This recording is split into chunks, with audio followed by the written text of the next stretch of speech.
बिस्मिल्लाहिर्रहमानिर्रहीम। Dear students, आज हम देखेंगे रिएक्शंस ऑफ अल्केन को। अल्केन की रिएक्शन देखने से पहले फिजिकल प्रॉपर्टीज अल्केन के बारे में मैं आपको बताना चाहूंगा। Alkane up to 4 carbon atoms यानी कि मीथेन, इथेन, प्रोपेन, ब्यूटेन, ये कलरलेस हैं, ऑर्डरलेस हैं, कोई स्मेल नहीं है, गैसेज है। और कार्बन नंबर 5 से लेकर 17 तक यानी पेंटेन से लेकर हेप्टेडिकेन तक ये भी कलरलेस हैं, ऑर्डरलेस हैं, लेकिन गैस नहीं बल्कि लिक्विड हैं। और हायर मेंबर जो 18 और ऑनवर्ड हैं वो सॉलिड हैं, लेकिन वैक्सी सॉलिड हैं, मोम की तरह नरम से हैं, और ये भी कलरलेस और ऑर्डरलेस हैं।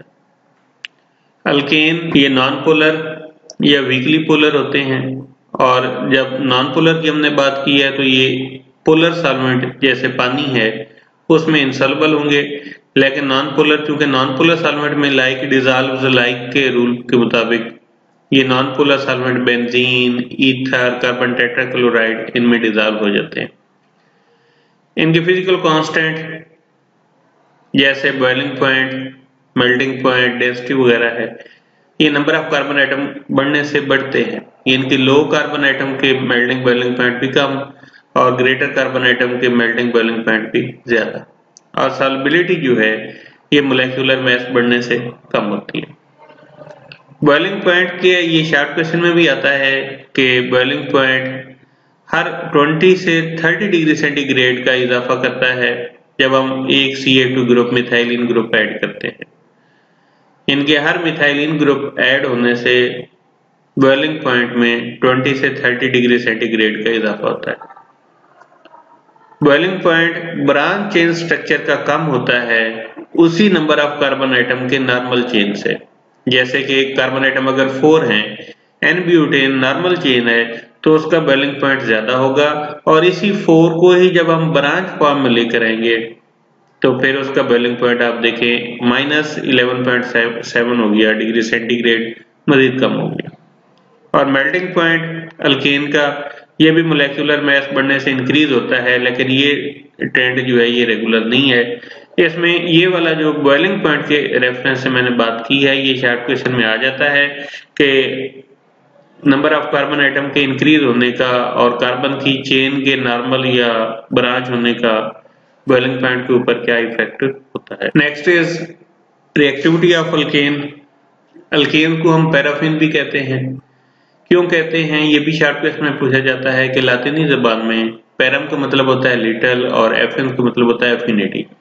इनके रिएक्शन करने की एफिनिटी रुझान बहुत कम है आम हालात में। और acid, alkali, oxidising agent, reducing agent, उनके साथ ये इनर्ट है यानी कि आमतौर पर रिएक्शन नहीं करते। सुटेबल कंडीशन में अल्केन जो है ये दो तरह के रिएक्शन देते हैं, सब्स्टिट्यूशन रिएक्शन और थर्मल या कैटालाइटिक रिएक्शन। सब्स्टिट्यूशन रिएक्शन वो रिएक्शन होते हैं जिसमें एक एटम रिमूव होता है, ये एटमों का ग्रुप, और उसकी जगह कोई और एटम आ जाता है। और थर्मल या कैटालाइटिक रिएक्शन हीट की वजह से या कैटलिस्ट की वजह से कोई रिएक्शन होता है। ये रिएक्शन हाई टेम्परेचर पर और या लाइट एनर्जी की वजह से होते हैं और इसमें फ्री रेडिकल बनते हैं। ये कैसे बनते हैं ये हम आगे मीथेन के रिएक्शन में देखेंगे। एक और बहुत इंपॉर्टेंट शॉर्ट क्वेश्चन आता है कि अल्केन्स जो हैं ये लेस रिएक्टिव क्यों हैं अल्कीन और अल्काइन के निस्बत। तो इसमें दो बातें आपने लिखनी है। एक है non polarity of the bond कि कार्बन और हाइड्रोजन का बॉन्ड ऑलमोस्ट नॉन पोलर है। वजह कि इलेक्ट्रोनेगेटिविटी कार्बन की 2.5 है, हाइड्रोजन की 2.1 है। इलेक्ट्रोनेगेटिविटी का एप्रीशिएबल वाज़ेह तौर पर डिफरेंस नहीं है, लिहाजा जो इलेक्ट्रॉन्स पेयर होते हैं बिटवीन कार्बन हाइड्रोजन या कार्बन कार्बन वो इक्वली शेयर्ड होते हैं, न किसी का पार्शियल पॉजिटिव चार्ज आता है न पार्शियल नेगेटिव। इस वजह से ये ऑलमोस्ट क्या है, नॉन पोलर।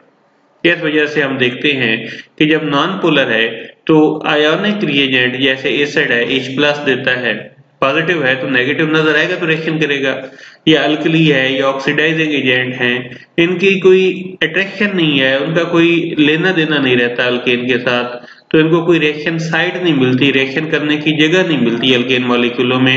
इस वजह से इनके साथ इनका कोई रिएक्शन नहीं होता।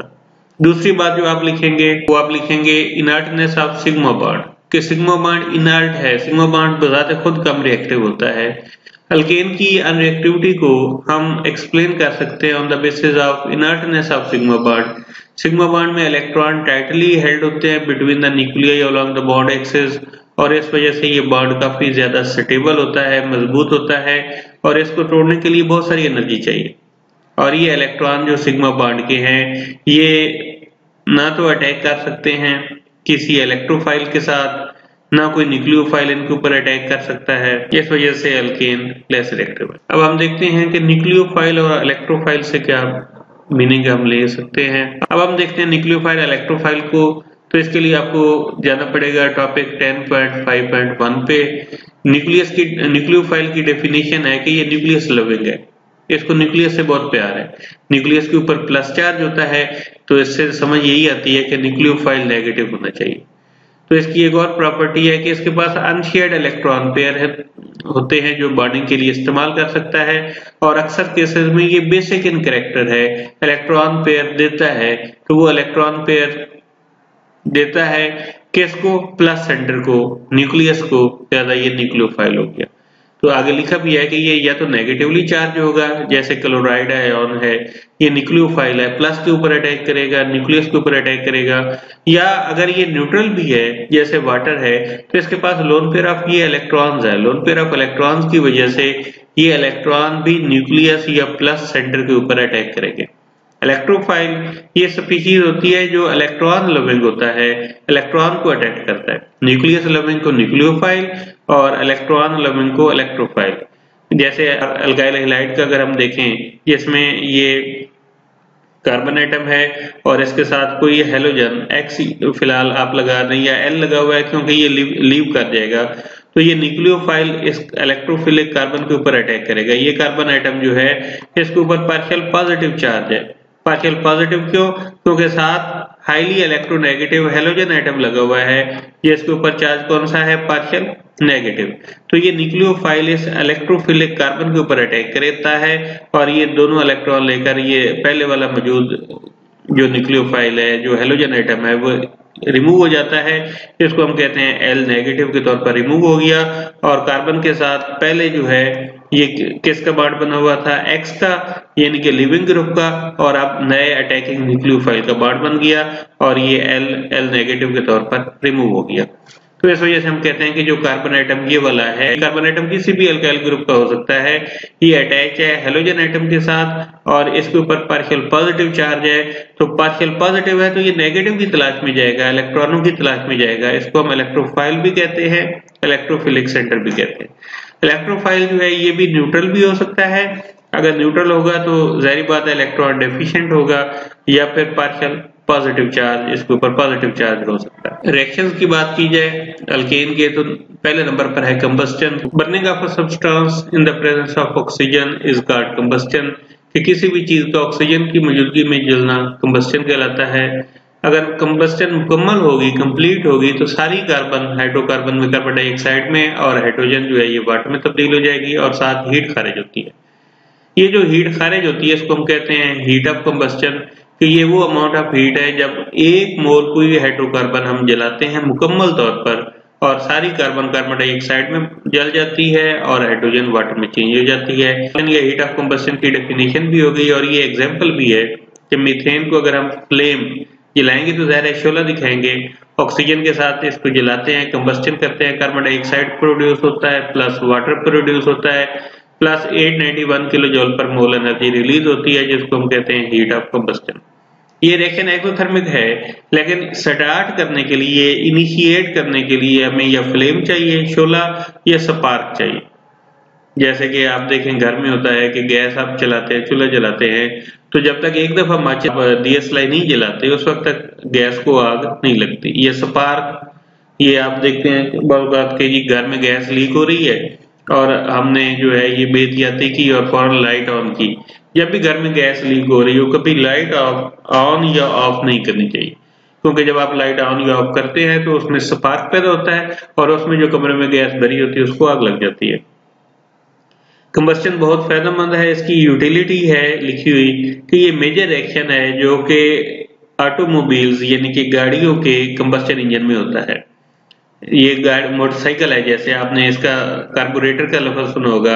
उसमें होता क्या है कि कंप्रेस मिक्सचर हम लेते हैं, हवा के साथ मिक्सचर बना के लेते हैं, अल्केन गैसोलीन का, पेट्रोल का और साथ हवा लेता है और वो जलता है इंटरनल कंबस्शन इंजन मोटरसाइकिल के इंजन में और उसकी एफिशिएंसी को बढ़ाता है। दूसरे नंबर पर है ऑक्सीडेशन।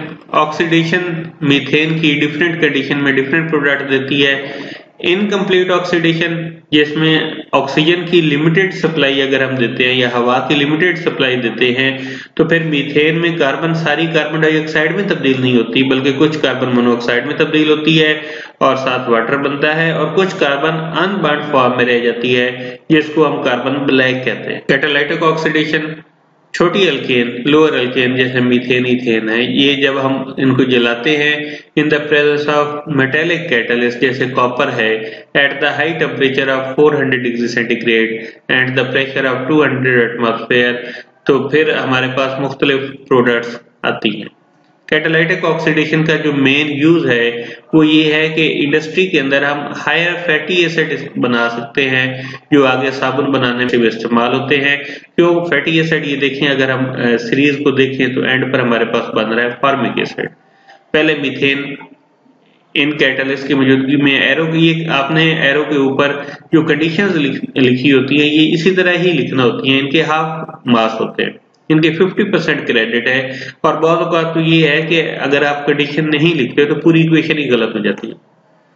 तो ये मीथेन की ऑक्सीडेशन करेंगे तो CH3 और एक ऑक्सीजन और हाइड्रोजन, ये मिथाइल अल्कोहल बन जाती है। जब अल्कोहल की फर्दर ऑक्सीडेशन करते हैं तो ये फॉर्मल्डिहाइड एल्डिहाइड बनता है और एल्डिहाइड की ऑक्सीडेशन करें तो same number of carbon atom के साथ फॉर्मिक एसिड बनता है और फॉर्मिक एसिड की फर्दर ऑक्सीडेशन करें तो इसमें से ये कार्बन डाइऑक्साइड जो है ये अलग हो जाएगी और हाइड्रोजन हाइड्रोजन और ये वाटर बन जाएगा। नाइट्रेशन, इसकी डेफिनेशन है introduction of nitro group, NO2 group. ये पीछे ये लाइन हाइफन जरूर लगाएं क्योंकि अगर आप ये नहीं लगाएंगे तो ये नाइट्रोजन डाइऑक्साइड गैस को शो करती है। नाइट्रो ग्रुप, NO2 ग्रुप, इसके पीछे ये लाइन लगाएं। किसी भी ऑर्गेनिक कंपाउंड के अंदर इंट्रोडक्शन आ जाए यानी कि ये किसी भी तरीके से एंटर हो जाए तो हम कहते हैं उसकी नाइट्रेशन हो गई है। ये सब्स्टिट्यूशन रिएक्शन है अल्केन का, जिसमें हाइड्रोजन एटम अल्केन का रिमूव होता है और उसकी जगह नाइट्रो ग्रुप अटैच हो जाता है। तो यहाँ से सब्स्टिट्यूशन रिएक्शन की को भी आपकी डेफिनेशन लिखनी चाहिए कि सब्स्टिट्यूशन रिएक्शन वो रिएक्शन होते हैं जिसमें एटम या एटमों के ग्रुप की जगह कोई दूसरा एटम या एटमों का ग्रुप आ जाए। कि substitution reactions are the reaction in which atom or group of atoms is replaced by other atom or group of atom। तो ये अल्केन जो है ये वेपर फेज में हाई टेम्परेचर पर 400 से लेकर 500 डिग्री सेंटीग्रेड टेम्परेचर पर ये रिएक्शन करती है।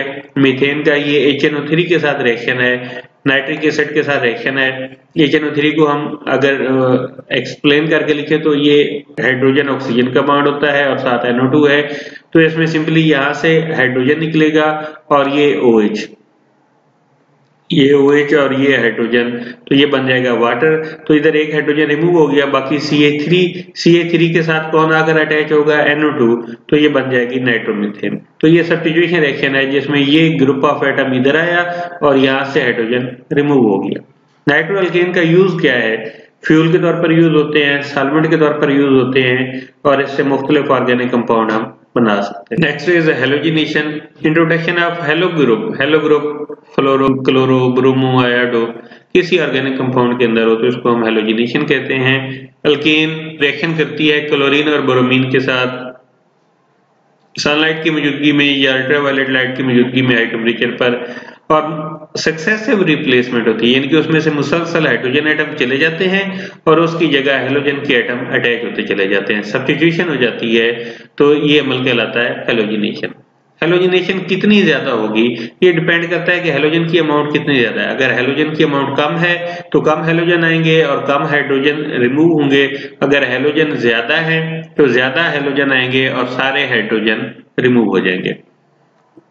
तो रिएक्शन अल्केन का फ्लोरीन के साथ हम देखते हैं बहुत ज्यादा वायलेंट तेजी से होता है और इस वजह से बनता है मिक्सचर कार्बन का फ्लोरीनेटेड अल्केन, जिसमें अल्केन के हाइड्रोजन की जगह फ्लोरीन ग्रुप आ जाता है और HF बनता है।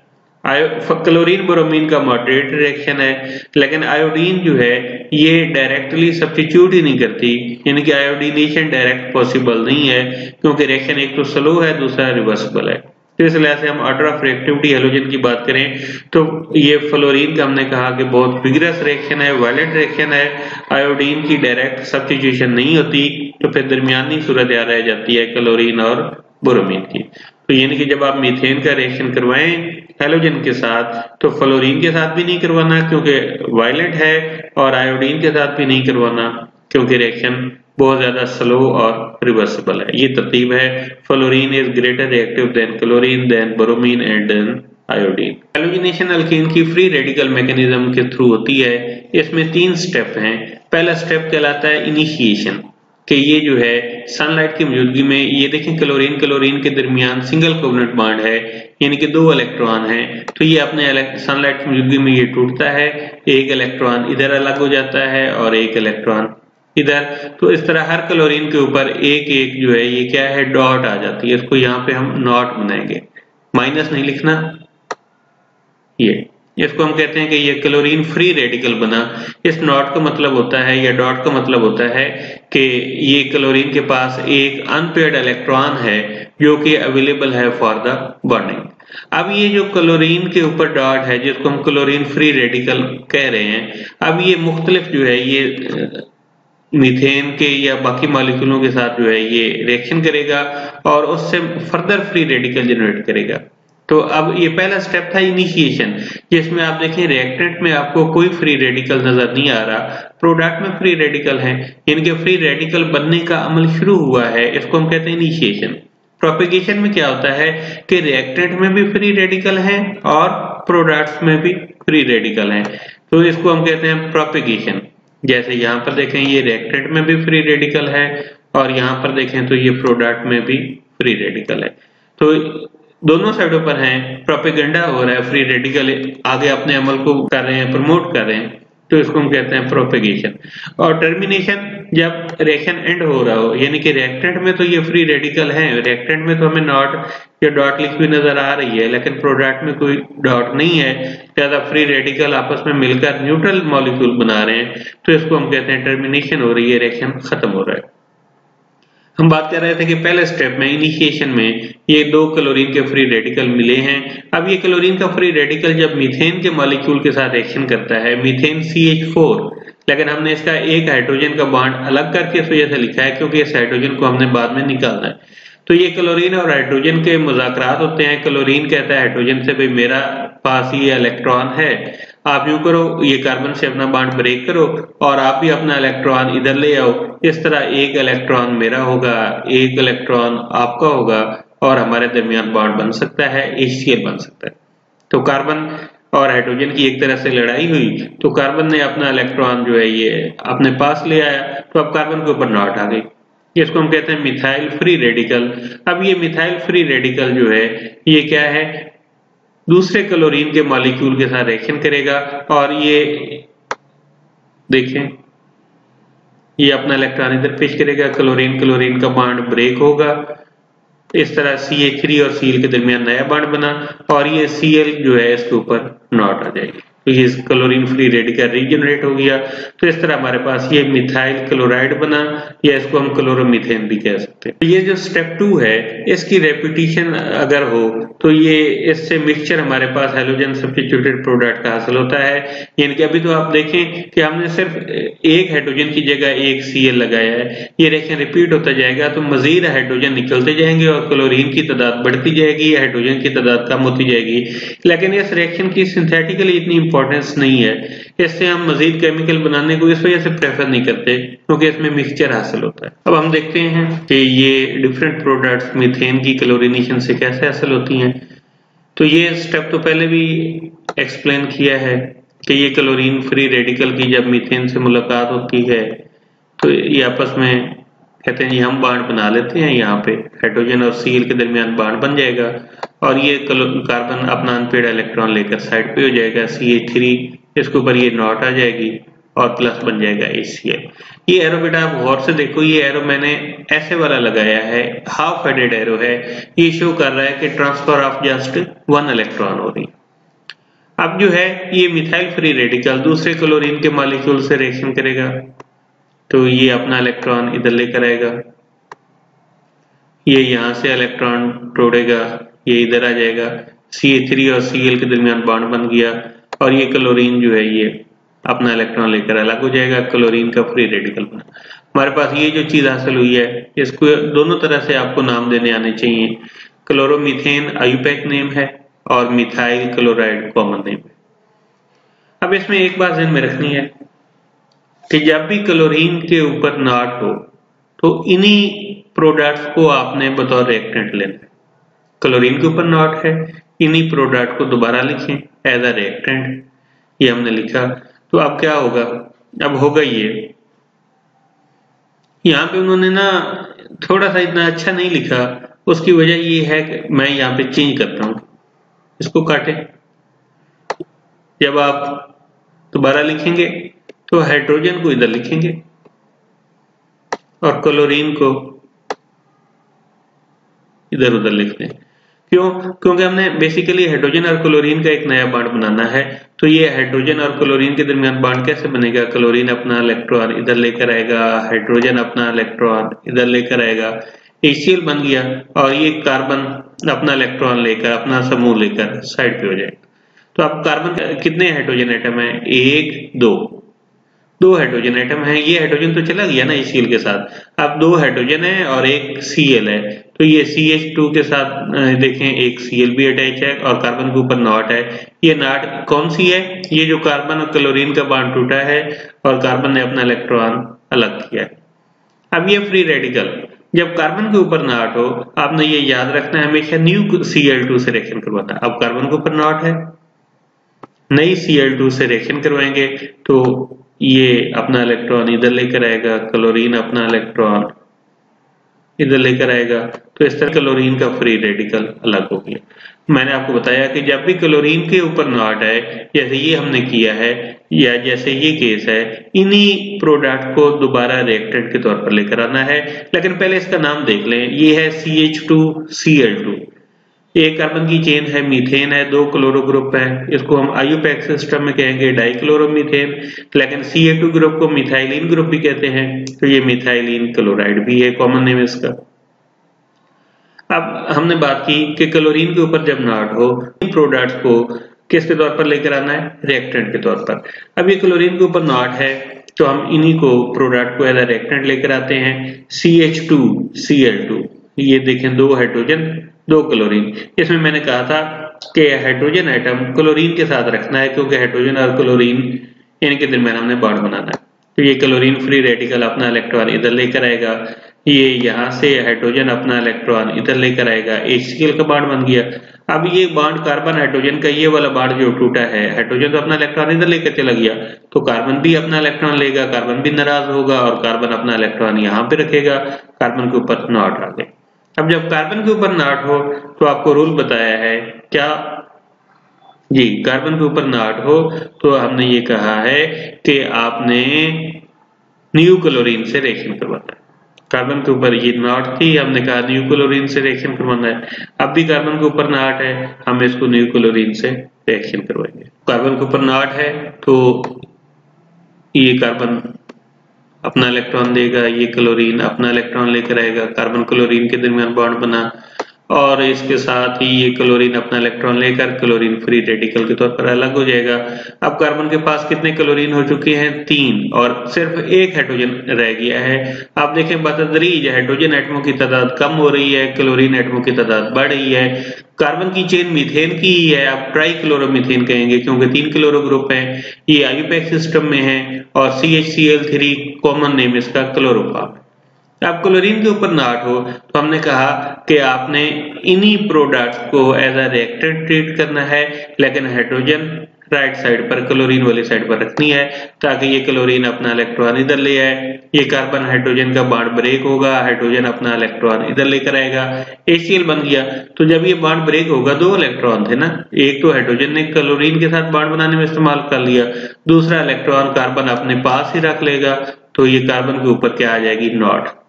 जब कार्बन के ऊपर नॉट हो, आपको बताया न्यू क्लोरीन से रिएक्शन करवाना है, तो इस तरह जो है ये कार्बन अपना इलेक्ट्रॉन देगा ये क्लोरीन अपना इलेक्ट्रॉन देगा, कार्बन क्लोरीन में चौथा बॉन्ड भी बन गया और ये क्लोरीन फ्री रेडिकल के तौर पर अलग हो जाएगा। अब हम इसको कहते हैं चारों क्लोरो ग्रुप अटैच हो चुके हैं with the chain of 1 carbon atom, तो हम कहेंगे टेट्राक्लोरोमीथेन, या इसको हम CCl4 को कॉमन नेम कार्बन टेट्राक्लोराइड भी कहते हैं।